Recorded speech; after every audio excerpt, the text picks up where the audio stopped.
at it again. And since Trump won, the left has absolutely been losing their minds. And they've been doing all types of wild stuff, from yelling and screaming to shaving their heads to not having sex, which, hey, do your thing. It's not a bad thing.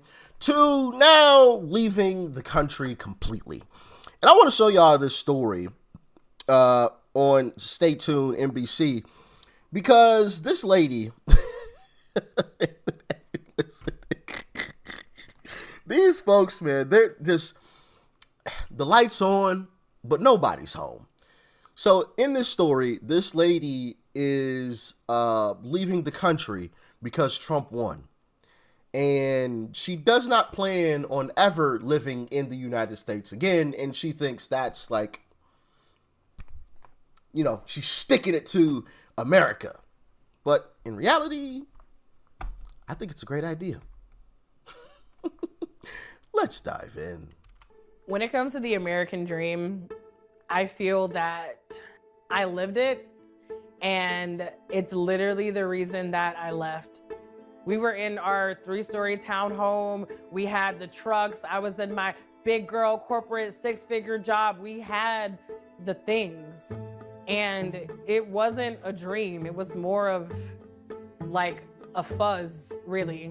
32-year-old Bianca Lynch is a full-time digital nomad, and while she's always known travel would be a part of her life, after the results of the 2024 election, she says she's making it permanent. It's very, very hard for us to see ourselves coming back and being in this country, having to be around that many people who felt that is someone who needs to be in power. Kamala, you're fired. Get out.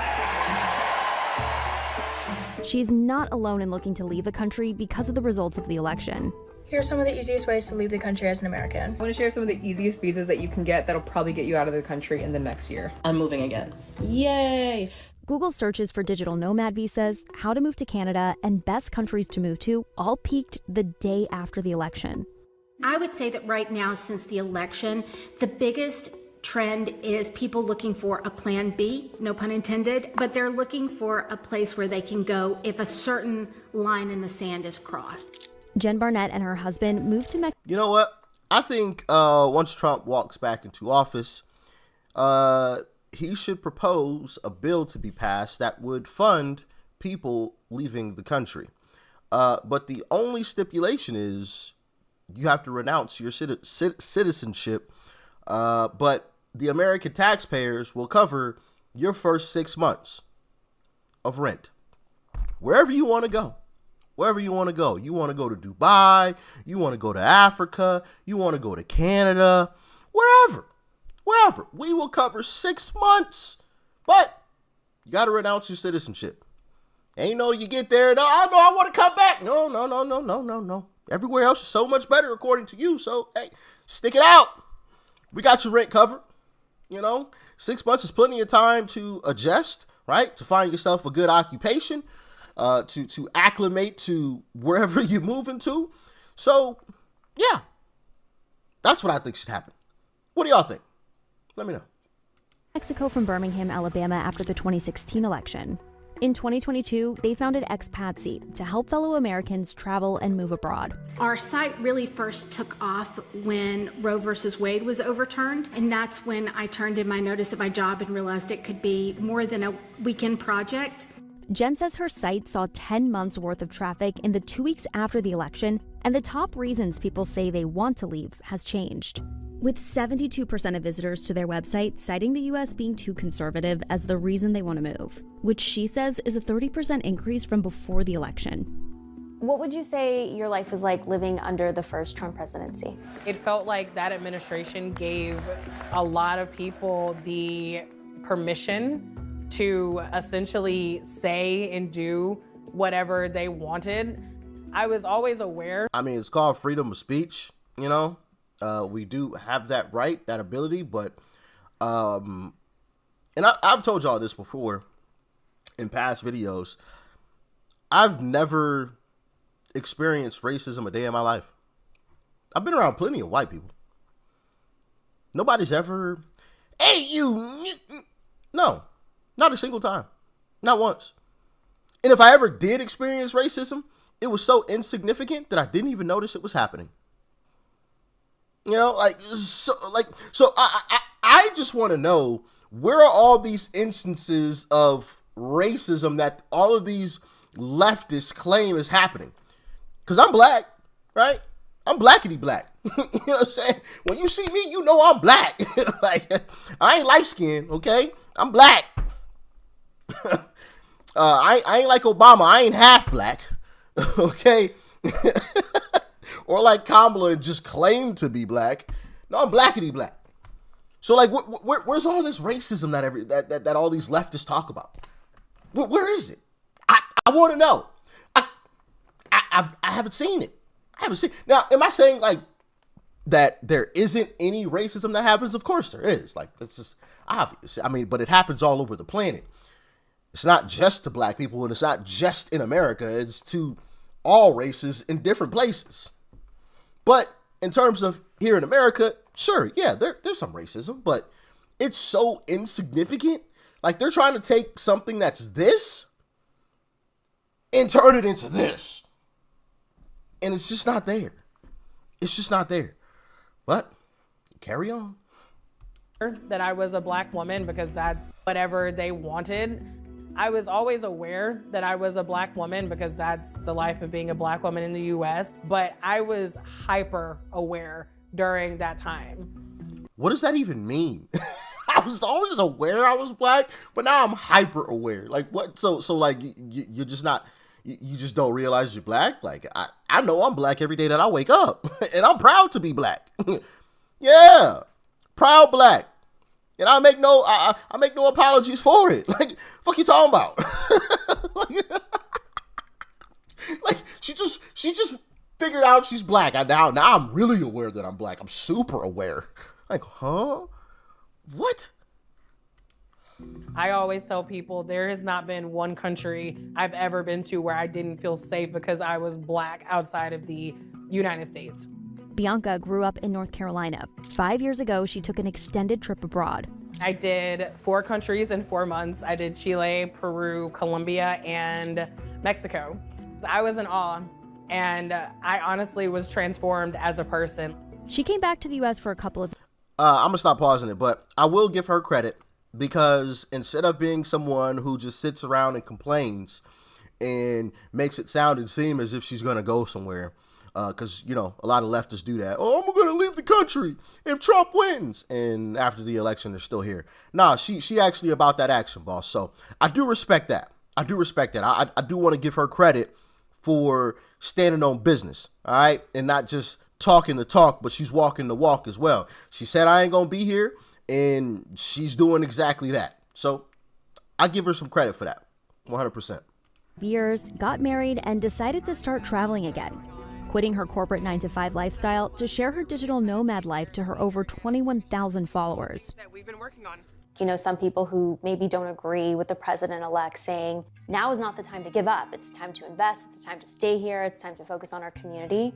With you leaving, someone with that mindset might be like, are you giving up? No, that's fair. I mean, I would honestly just ask the question, is it worth it to you to fight the fight? Do you have that fight in you? Because honestly, I don't have it. Instead of trying to change an entire country, when I can simply remove myself and go somewhere else and by default be happier, I'm choosing peace. Bianca just spent a few months in Colombia with her husband Mel, and now is back home with her sister Felicia, spending part of the holidays with family before packing up again and traveling to South Africa. It was tradition, Christmas music, and putting up the tree. Dang, you ain't have to be like it was tradition. I'm here now. I mean, it still is. That's why I said we was gonna do it before you left again, so we could do it together. It's not as fun by myself. All good.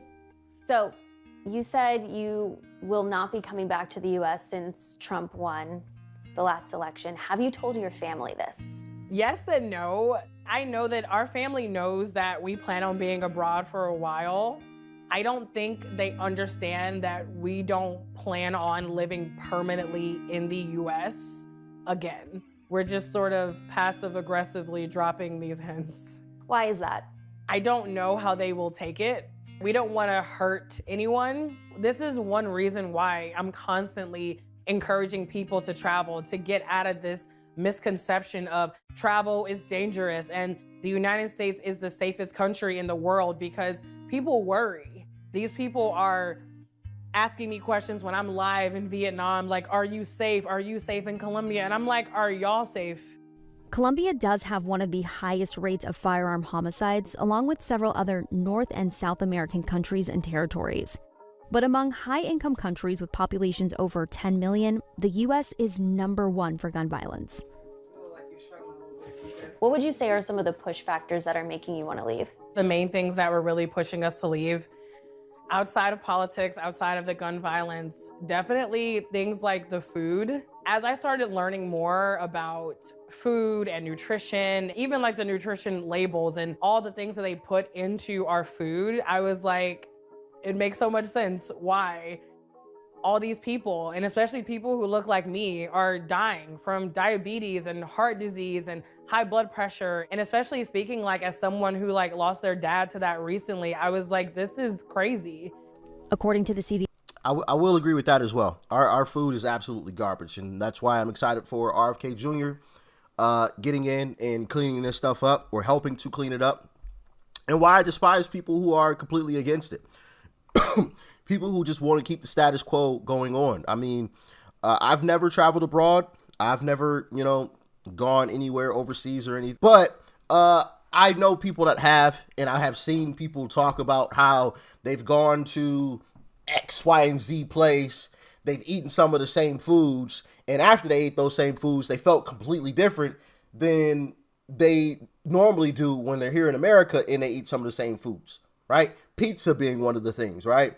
They eat pizza in some other country and they don't feel sluggish. They don't feel tired. They don't feel, like all these different things. But then they come here to America. They're like, man, I eat some pizza and like, I just feel sluggish. I feel disgusting. I feel, or I've gained so much weight. And I was eating the same stuff over there that I was eating here. And it's just like, why aren't we looking into this stuff? Why aren't we investigating what the F is going on with this? I think that's a good thing. So I agree with her on that. CDC, Black Americans have the second lowest life expectancy at birth of all racial and ethnic groups in the United States. Heart disease, stroke, and diabetes disproportionately impact those in the Black community in the U.S. And Black Americans have some of the highest rates of high blood pressure in the world. Some of this can be tied to the number of food deserts and ultra-processed food.